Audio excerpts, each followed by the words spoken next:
ठीक है। जी sir.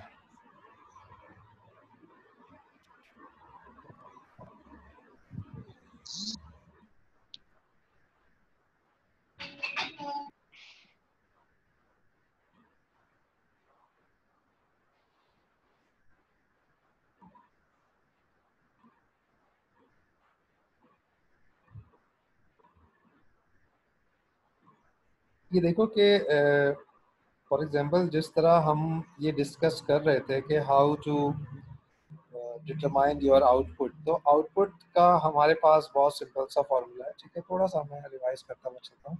Output determine किस तरह हो रहा है हमारे पास?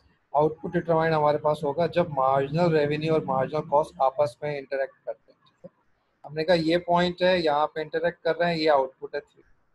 यही 3 हमारे पास डिमांड को टच करता है। जब डिमांड को टच करता है तो फिर हमारे पास ये प्राइस डिटरमाइंड हो जाती है। ठीक है, यही क्वांटिटी जब कॉस्ट को टच करती है तो ये हमारे पास एवरेज टोटल कॉस्ट हो जाती है। जो डिफरेंस होता है हम ये कहते हैं कि इट्स प्रॉफिट। अब आप ये देखो कि फॉर एग्जाम्पल जब भी आप परफेक्ट कंपटीशन या मोनोपोली की बात करते हो तो उसमें हमारे पास फॉर्चुनेटली ये चीज़ें देखो, ये आपको अपने जहन में बिठा लेनी है कि किस तरीके से ये बन रहा है। ठीक है, तो फॉर एग्जांपल अब मैंने देखा था कि फॉर एग्जांपल जो मैंने क्विज आपका लिया था इलास्टिसिटी का, उसमें जो सबसे डिफिकल्ट क्वेश्चन आप लोगों को लगा था वो डायग्राम वाला लगा था।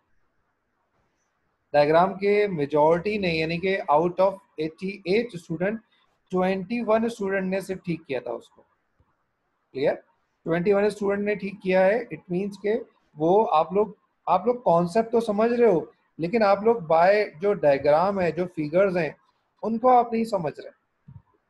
ठीक है, जब उनको आप नहीं समझोगे तो फिर आपके लिए प्रॉब्लम हो जाएगी आगे जाके भी, क्योंकि आगे जाके भी सारा जो जो भी पढ़ाई आपके पास होगी, ठीक है, वो सारी डायग्राम वाली होगी। ठीक है, अब हम बात करते हैं यहाँ पे। ठीक है, अब फॉर एग्जांपल हमने कहा ये ब्लू हमारे पास इकोनॉमिक प्रॉफिट है। फिर हमने बात की कि इज मोनोपोली इज एफिशिएंट। हमने कहा मोनोपोली एफिशिएंट है या इनएफिशिएंट है। हमने इसको लास्ट क्लास के अंदर हमने नंबर्स की फॉर्म में किया था, यानी कि जितने भी हमारे पास कंज्यूमर सरप्लस और प्रोड्यूसर सरप्लस था उसको हमने नंबर्स अलॉट कर दिए थे। ठीक है, अगर नंबर्स अलॉट करना डिफिकल्ट लग रहा है तो हमने यहाँ पे विदाउट नंबर्स वाला भी हमारे पास है। हमने कहा हमारा जो मोनोपोली है वो एफिशिएंट है या इनएफिशिएंट है। हमने उसको करने के लिए हमने कहा for example in perfect competition ये वाला जो पोर्शन है ये कंज्यूमर सरप्लस है, और ये बिलो द प्राइस वाला जो पोर्शन है ये प्रोड्यूसर सरप्लस है। ठीक है, यहाँ पे हम ये कहते हैं कि परफेक्ट कंपटीशन में हमारी जो हमारी मैकेनिज्म होता है वो क्या है? वो हमारा मैकेनिज्म एफिशिएंट है। क्यों एफिशिएंट क्यों है हमारा मैकेनिज्म? हम ये कहते हैं मैकेनिज्म हमारा एफिशिएंट इसलिए है कि हमारे रिसोर्सेज जो है वेस्ट नहीं हो रहे हैं। ठीक है, कंज्यूमर की सेविंग भी हो रही है और प्रोड्यूसर को भी फायदा हो रहा है। लेकिन अगर यही कॉन्सेप्ट हम परफेक्ट कंपटीशन से मोनोपोली की तरफ लेके जाते हैं तो हमने देखा कि हमारी जो क्वांटिटी है वो श्रिंक कर रही है। हमारी क्वांटिटी श्रिंक कर गई है।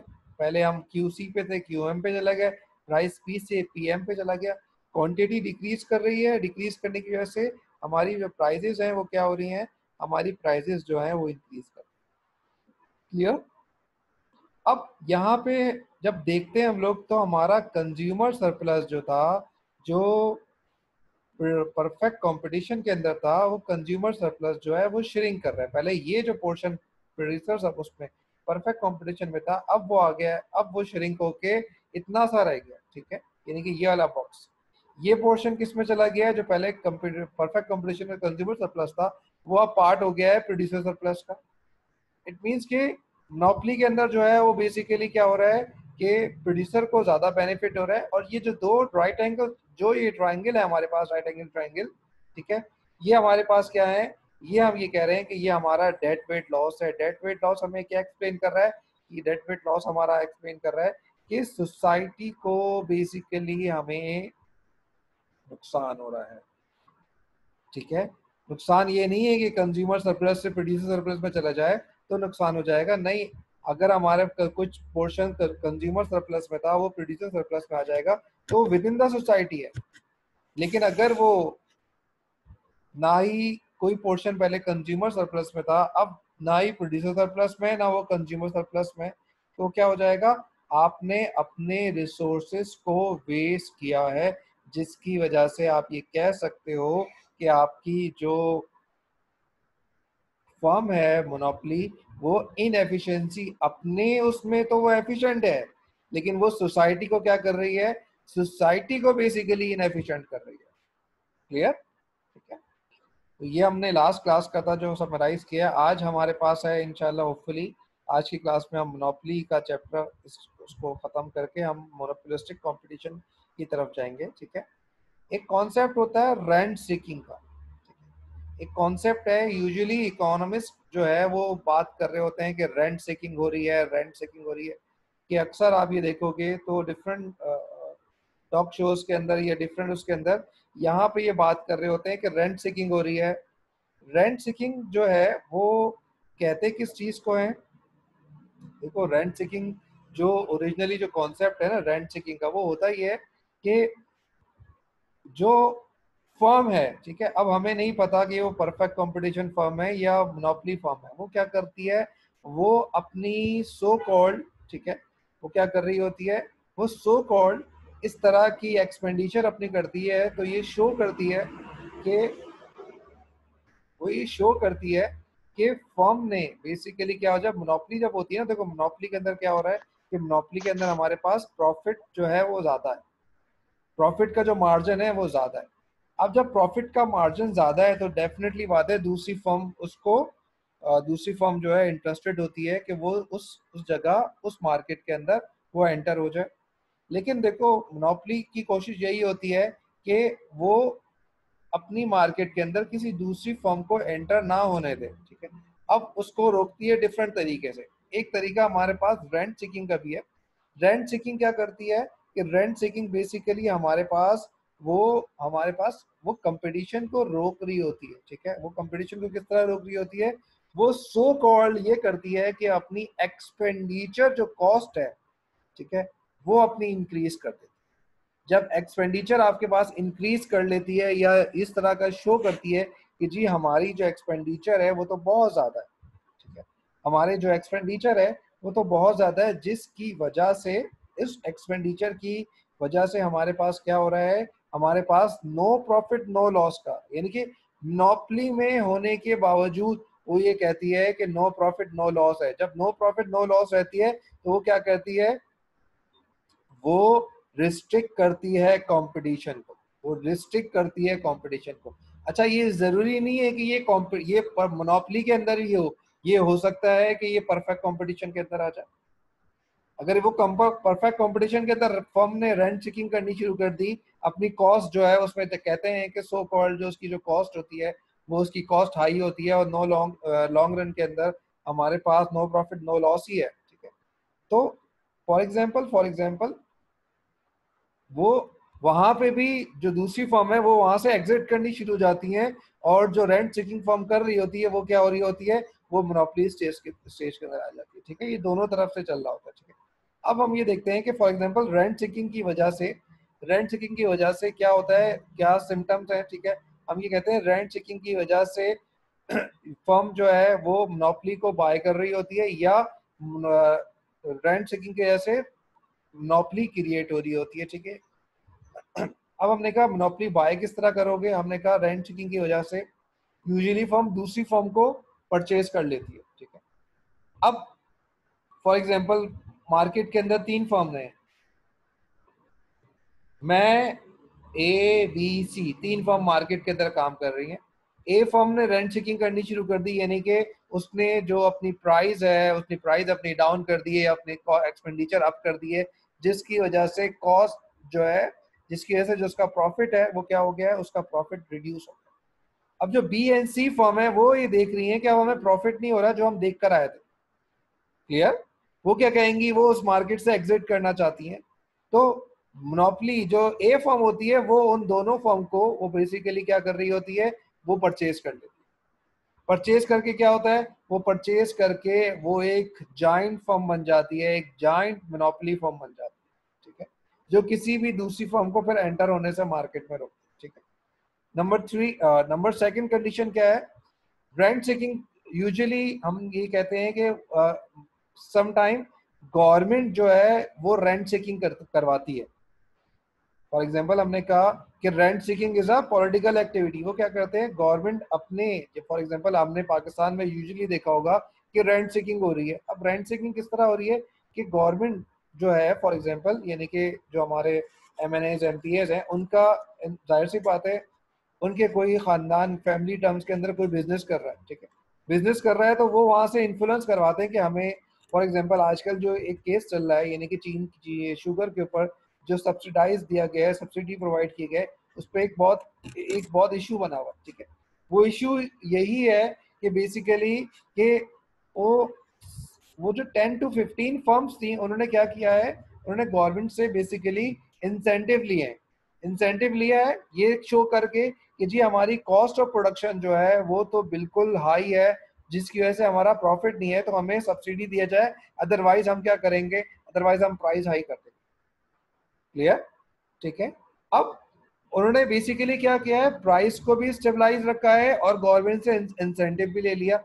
पूरा सेक्टर ने नहीं लिया है, तमाम सेक्टर ने नहीं लिया है, जिन सेक्टर्स ने लिया है, जिन इंडस्ट्री ने लिया है, उनको तो बेनिफिट रहा। बाकी क्या हो जाएगी, बाकी ने उस सेक्टर की वजह से वो क्या करना शुरू कर देंगे, उस सेक्टर की वजह से वो वहां से एग्जिट करना शुरू कर देंगे। वो वहां से क्या करेंगे, वो वहां से एग्जिट करना स्टार्ट कर देंगे। यानी कि क्या हो जाएगा, अगेन आपके पास क्या हो जाएगा, अगेन आपके पास मोनोपोली की स्टेज आ जाती है। क्लियर? अब हमारा रेंट चेकिंग का इक्विलिब्रियम किस तरह होगा, किस तरह वो चीज जो रेंट चेकिंग है वो अपनी कॉस्ट को कर रही होती है। अब ये देखो, ये डायग्राम में समझो आप, ठीक है। हम ये कह रहे हैं कि फॉर एग्जांपल अब ये ये रेंट चेकिंग की डायग्राम है। देखो ये क्या है, ये आपके पास ये रेंट चेकिंग की डायग्राम है, ठीक है, मोनोपोली स्टेज के अंदर। हमने कहा रेंट चेकिंग बेसिकली क्या कर रहा होता है, रेंट चेकिंग जो होता है वो यूजुअली प्रॉफिट को एग्जॉस्ट करता है। हमने कहा चले हम लेट सी, हमने कहा इससे पहले हमने डायग्राम देखी थी तो हमने वहां पे देखा था कि प्रॉफिट जो है, फर्म को प्रॉफिट बहुत ज्यादा हो रहा है। अब यहाँ पे आप ये देखो कि मार्जिनल रेवेन्यू जिस पॉइंट पे इंटरसेक्ट करता है मार्जिनल कॉस्ट से, क्वांटिटी ड्राइव हो गई, ठीक है, क्वांटिटी ड्राइव हो रही है तो ये सीधा जा रहा है डिमांड के ऊपर, प्राइस ड्राइव हो गई, ठीक है। यही क्वांटिटी जहाँ कॉस्ट कर्व के ऊपर है, यही क्वांटिटी जहाँ कॉस्ट कर्व के ऊपर है, यहाँ कॉस्ट आ गई। क्या इस रेंट सीकिंग के अंदर प्रॉफिट नजर आ रहा है आपके पास? क्या रेंट सीकिंग में आपको प्रॉफिट नजर आ रहा है? नहीं, यहाँ प्रॉफिट नजर नहीं, ठीक है। क्योंकि ये कहते हैं कि रेंट सीकिंग जो है फर्म किस तरह कर रही होती है, फर्म बेसिकली, अब यहाँ देखो कि एक वर्ड यूज हुआ है कि फर्म अपनी कॉस्ट को किस तरीके से इंक्रीज करती है। क्लियर? हम यही बोल रहे हैं कि मोनोपोली जो है वो बेसिकली, मोनोपोली जो है वो अपनी एवरेज उसकी जो कॉस्ट है वो इंक्रीज हो जाएगी, ठीक है। तो हमारा ऑब्जेक्टिव जो है वो यही है, ठीक है, हमारा ऑब्जेक्टिव यही है कि उसकी जो कॉस्ट है वो किस तरह इंक्रीज होती है, उसकी कॉस्ट किस तरह इंक्रीज हो रही है। क्योंकि वो बेसिकली क्या कर रहा है, वो बेसिकली अपनी जो फिक्स कॉस्ट है उनको इंक्रीज कर रहा है। फिक्स कॉस्ट को इंक्रीज करने का मतलब क्या है कि फिक्स कॉस्ट जो है वो इंक्रीज कर रहा है, वो बेसिकली अपनी प्लांट की एक्सपेंशन कर रहा है। क्लियर? या कोई दूसरा प्लांट इंस्टॉल कर रहा है और उसकी कॉस्ट के इसके अंदर कर रहा है। क्लियर? जिसकी वजह से क्या हो जाएगी, जिसकी वजह से ओरिजिनली, ठीक है, उसकी जो कॉस्ट है वो इंक्रीज हो जाएगी, उसका प्रॉफिट जो है, मार्जिन जो है, मार्केट में ये नजर आएगा कि जी उसका प्रॉफिट जो है वो जीरो। ये जो बड़े बड़े आपने ग्रुप देखे होंगे, फॉर एग्जांपल लकी ग्रुप्स है, ठीक है, ये लकी ग्रुप अगर किसी को पता है, यूनुस हबीब ग्रुप जो है, या हबीब हाउस ऑफ हबीब है, जिस तरह के बहुत बड़े बड़े नाम है, ठीक है, वो ये इसी तरह बने कि फॉर एग्जांपल वो रेंट चेकिंग करते हैं। रेंट चेकिंग का क्या मतलब है कि वो गवर्नमेंट से इंसेंटिव लेते हैं। जब गवर्नमेंट उन्हें इंसेंटिव देती है तो वो क्या कर रहे होते हैं कि एक तरफ से सब्सिडी भी ले ली और उस सब्सिडी के अमाउंट से उन्होंने क्या कर लिया, दूसरे सेक्टर के अंदर खुद एंटर हो जाते हैं, ठीक है। अब फॉर एग्जांपल आप लकी टेक्सटाइल मिल है, ठीक है, लकी शुगर मिल भी थी, लकी सीमेंट भी है, हर सेक्टर के अंदर वो आ गए। वो किस तरह कर कर आए, वो जो यहाँ बिजनेस जो रन करते हैं उनके पास जो वाहिद वो होता है वो यही करते हैं, क्योंकि ऑब्वियस सी बात है, क्योंकि हर पॉलिटिकल जो गवर्नमेंट होती है एवरी 5 ईयर्स के बाद वो चेंज हो जाती है। एवरी 5 ईयर्स के बाद उनके कोई ना कोई जो टर्म्स हैं, रिलेटिव हैं, दोस्त हैं, ठीक है, वो उस मिनिस्ट्री के अंदर चले जाते हैं जहां से वो कोशिश करते हैं कि वो रेंट चेकिंग करवा सके ताकि अपनी मोनोपोली को कायम कर सके। क्लियर? अब आप मुझे आप बताइए कि ये इस रेंट चेकिंग की एग्जांपल के अंदर जहां हमारे पास जहां हमारे पास कॉस्ट और प्रॉफिट की एक ही लाइन है, कॉस्ट एंड प्राइस की एक ही लाइन है, कोई दूसरा फर्म इस इंडस्ट्री के अंदर एंटर होना चाहेगा? कभी नहीं चाहेगा, क्योंकि उसको यहाँ पे प्रॉफिट ही नजर नहीं आ रहा। ठीक है, उसको यहाँ पे प्रॉफिट ही नजर नहीं आ रहा। लेकिन अगर हम बात करते हैं कि यही एग्जाम्पल अगर हम बात करते हैं, ठीक है, इसी एग्जाम्पल की बात करते हैं और हम कहते हैं कि जी जनाब यहाँ पे अगर हम परफेक्ट कंपटीशन की बात करते हैं तो परफेक्ट कंपटीशन में आपने कहा कि ये क्वांटिटी हो गई, ये क्वांटिटी हो गई और ये प्राइस हो गई। क्लियर है? और कॉस्ट की बात करेंगे, हमने कहा यही क्वांटिटी की बात कॉस्ट पे चली जाती है और ड्रॉ कर लेंगे। ये क्या हो गया?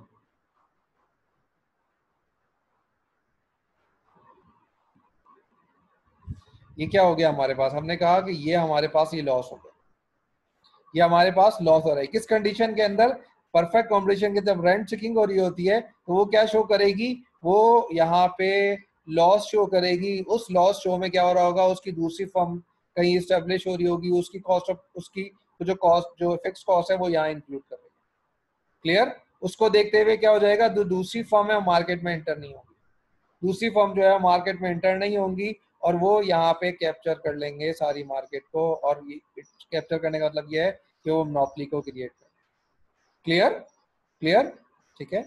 रेंट चेकिंग का वर्ड हमारे पास बहुत ज्यादा यूज होता है डिफरेंट न्यूज़पेपर्स के अंदर, डिफरेंट न्यूज़पेपर्स के अंदर यूज हो रहा है, या कहीं भी कोई बिजनेस रिव्यू जैसे आता है, ठीक है, उसके अंदर आप वर्ड यूज देखोगे रेंट चेकिंग का। ठीक है, अब फॉर एग्जांपल हमने कहा कि जब हम परफेक्ट कंपटीशन से इसमें जाते हैं, ये हमारा कंज्यूमर सरप्लस है। ठीक है, ये कंज्यूमर सरप्लस है, ये भी शेयरिंग हो जाता है, ये भी वही कॉन्सेप्ट है डेड वेट लॉस का, ये डेड वेट लॉस हो जाता है, ये प्रोड्यूसर सरप्लस है। क्लियर था? ठीक है, रेंट चेकिंग क्लियर हो गया कि क्या है हमारे पास, क्योंकि मोनोपोली की फॉर्म हो गई है, उसने क्वांटिटी भी अपनी कम कर लिया है, कंज्यूमर सरप्लस भी उसका शेयरिंग कर गया है, प्रोड्यूसर सरप्लस बढ़ गया है, ये लेकिन पोर्शन जो है वो वेस्ट हो जाएगा। ठीक है, ये किसकी वजह से हुआ है? ये रेंट चेकिंग की वजह से। क्लियर? ठीक है, now move to next topic which is called price discrimination. ठीक है, अब प्राइस डिस्क्रिमिनेशन है। ठीक है, अब देखो कि जो हमारे पास प्राइस डिस्क्रिमिनेशन है, प्राइस डिस्क्रिमिनेशन का मतलब क्या है? देखो, अब प्राइस डिस्क्रिमिनेशन को समझो कि प्राइस जो डिस्क्रिमिनेशन है वो हमें एक्सप्लेन कर रहा है कि वो हमें क्या एक्सप्लेन कर रहा है? वो हमें एक्सप्लेन करता है कि प्रोड्यूसर जो है प्रोड्यूसर जो है वो क्या कर रहा है? वो प्राइस को डिस्क्रिमिनेट करता है। प्रोड्यूसर जो है वो प्राइस को डिस्क्रिमिनेट करता है। डिस्क्रिमिनेट का मतलब क्या है? कि डिफरेंट प्राइजेस को चार्ज करता है।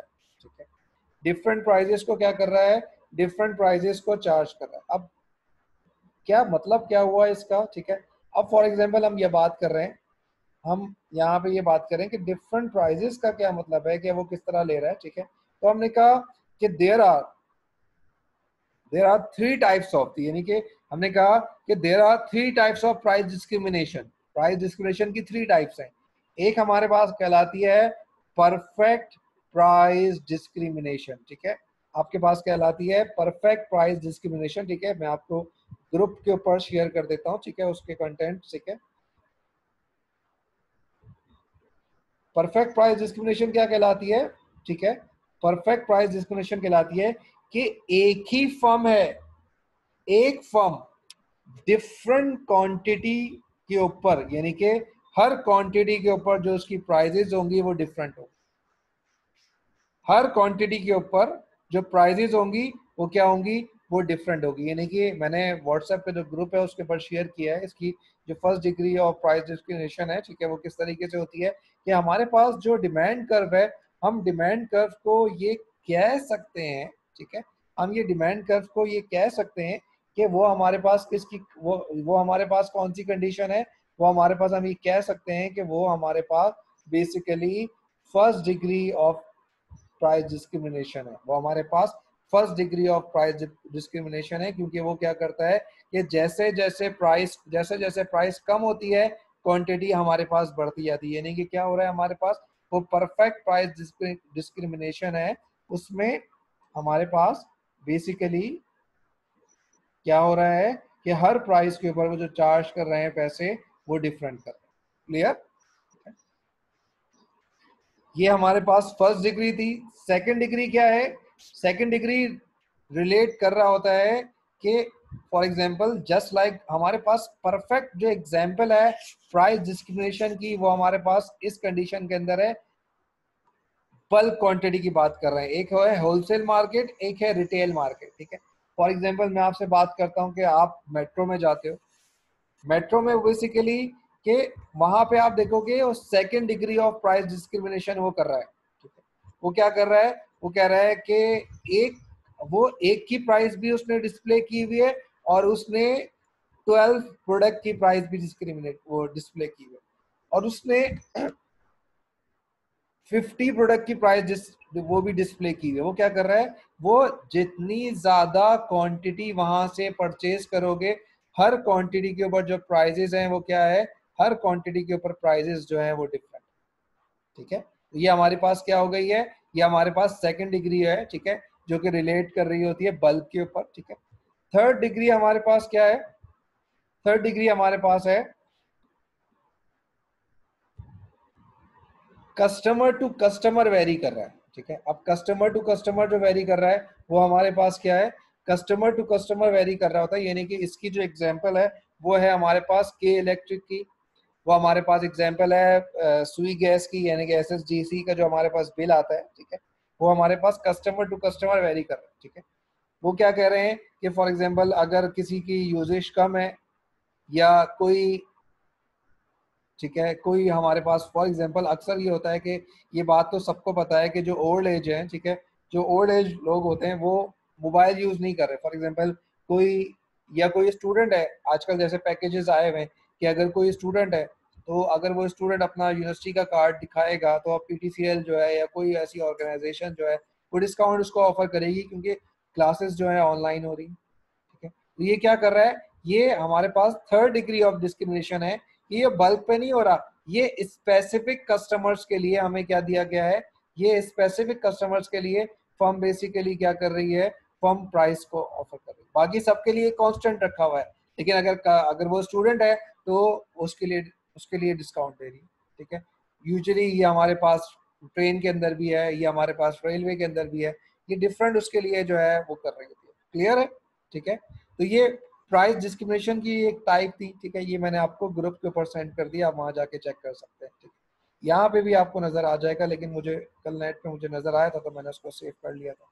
ठीक है, लेकिन प्राइस डिस्क्रिमिनेशन की एक खास बात क्या होती है? Identify and separate different types of buyer. ठीक है, ये हमने पढ़ लिया। ठीक है, वो जो गुड आप सोल्ड आउट कर रहे होते हो, वो दोबारा सोल्ड आउट नहीं होनी चाहिए। ठीक है, जो सोल्ड आउट कर रहे होते हो वो दोबारा सोल्ड आउट नहीं होना चाहिए, क्योंकि उसका जो ऑब्जेक्टिव है वो यही है। ठीक है, कि जो गुड है, ठीक है, वो दोबारा सोल्ड आउट, फर्दर अगर सोल्ड आउट होगी तो फायदा नहीं होगा प्राइस डिस्क्रिमिनेट करने का। ठीक है, अब फॉर एग्जांपल हम यहाँ बात करते हैं कि अगर हमारे पास प्राइस डिस्क्रिमिनेट करता है कोई, ठीक है, प्राइस डिस्क्रिमिनेट करता है, तो उससे हमारे कंज्यूमर सरप्लस के ऊपर कोई क्या फर्क पड़ता है? यहाँ आप ये देखो कि जिस तरह के प्राइस डिस्क्रिमिनेट होगी तो कंज्यूमर सरप्लस जो है, ठीक है, वो क्या हो जाएगा? हमारा जो कंज्यूमर सरप्लस है, हमने कहा फॉर एग्जांपल एक कस्टमर आया, फॉर एग्जांपल मैं एक एयरलाइन हूँ, मैं एक कोई, फॉर एग्जांपल मैं कहता हूँ मैं टीचर हूँ। ठीक है, मैंने देखा कि मैं ग्रुप में ट्यूशन पढ़ा रहा हूँ। ठीक है, फॉर एग्जांपल मेरे पास जिस जगह मैं ट्यूशन पढ़ाता हूँ वहाँ पे 6 लोगों की बैठने की जगह है। 5 स्टूडेंट मेरे पास एनरोल है जो कि फुल फीस के ऊपर है। क्लियर? 5 स्टूडेंट मेरे पास एनरोल है जो कि फुल फीस के ऊपर है। हमारा कोर्स आधा हो गया, एक स्टूडेंट आता है कि सर मुझे एनरोल होना है। मैंने उसको बोला कि ठीक है एनरोल तो हो जाओगे, लेकिन हमने तो आधा कोर्स कवर कर चुके हैं। क्लियर? आधा कोर्स मैं कवर कर चुका हूँ, तो अगर मैं उसको उसके साथ प्राइस डिस्क्रिमिनेट करता हूँ, उसको मैं डिस्काउंट ऑफर करता हूँ, ठीक है, जो कि नजर भी आ रहा है कि मैं कर सकता हूँ क्योंकि आधा कोर्स हो गया है या more than less half and course हो चुका है, ठीक है। जो अगर मैं फॉर एग्जांपल उसको ऑफर करता हूँ, ठीक है, तो क्या हो जाएगा कि वो जो प्राइस डिस्क्रिमिनेट किया है वो इसलिए किया है क्योंकि ऐसा ना हो कि वो स्टूडेंट मुझे ये सुन के जो है ना वो भाग जाए वहां से कि आधा कोर्स, आधे से आधा कोर्स हो गया तो मुझे फायदा क्या हुआ। तो मैं उसको एक क्या देता हूँ, मैं उससे एक एक लालच दे रहा होता हूँ, ठीक है।